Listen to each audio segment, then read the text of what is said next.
Review exercise 6 start कर रहे हैं बेटा। उसके एमसीक्यूज़, पहला एमसीक्यू है इंटीग्रेट करवाना है एफ ऑफ एक्स की power n multiplied by f dash of x d x, और मेंशन किया हुआ है n is not equal to -1। बेटे याद रखना, अगर एन की वैल्यू -1 के बराबर नहीं है तो हम क्या करेंगे कि इस पावर को छोड़ के फंक्शन का डेरिवेटिव देखेंगे बराबर में गिवन है कि नहीं, जो कि गिवन है। तो जब भी पावर को छोड़ के फंक्शन का डेरिवेटिव बराबर में गिवन हो तो इंटीग्रेशन का बेसिक रूल क्या होता है कि फंक्शन वैसे ही लिखते हैं, उसकी पावर में 1 ऐड करवा के उसको उसी नई पावर से डिवाइड करवा के आखिर में +c लिख देते हैं।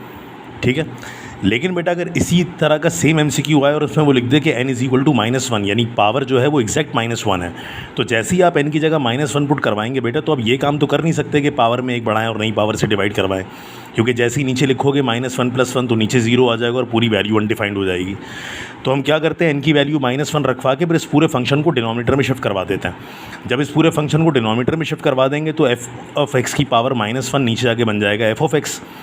अब देखेंगे कि नीचे वाले फंक्शन का डेरिवेटिव ऊपर गिवन है। जब नीचे वाले फंक्शन का डेरिवेटिव ऊपर गिवन हो तो नीचे वाले फंक्शन के साथ लॉग लगा देंगे। ठीक है, तो ख्याल रखिएगा कि फॉर्मूला एक ही जैसा लगेगा देखने में बिल्कुल, लेकिन एक में n की वैल्यू -1 के बराबर नहीं है तो पावर रूल लग जाएगा, और एक में n जो पावर है वो एग्जैक्ट -1 है तो वहाँ लॉग की लोगैरिथमिक इंटीग्रेशन हो जाएगी।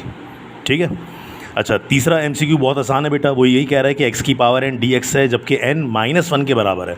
तो अगर n -1 है तो पहले इसको अपॉन में शिफ्ट कर दो। अब चेक करो, नीचे वाले x का डेरिवेटिव ऊपर 1 गिवन है तो नीचे वाले फंक्शन के साथ log x + c लगा दिया।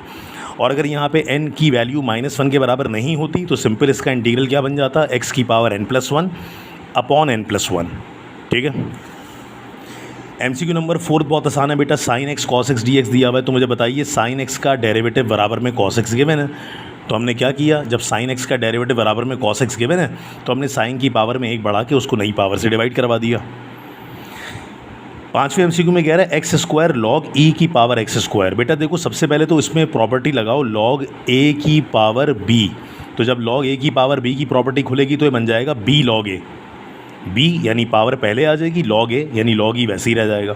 अब ln e की वैल्यू बेटा निकालेंगे ना कैलकुलेटर से तो हमेशा 1 आती है वैल्यू, वैसे भी याद रख लें log e जो होता है वो हमेशा 1 के बराबर होता है। अब 1 को x की पावर 4 से मल्टीप्लाई किया तो x की पावर 4 हो गई। अब x की पावर 4 को इंटीग्रेट कैसे करवाएंगे, पावर में 1 ऐड किया, उसको नई पावर से डिवाइड करवा दिया, +c लिख दिया आखिर में।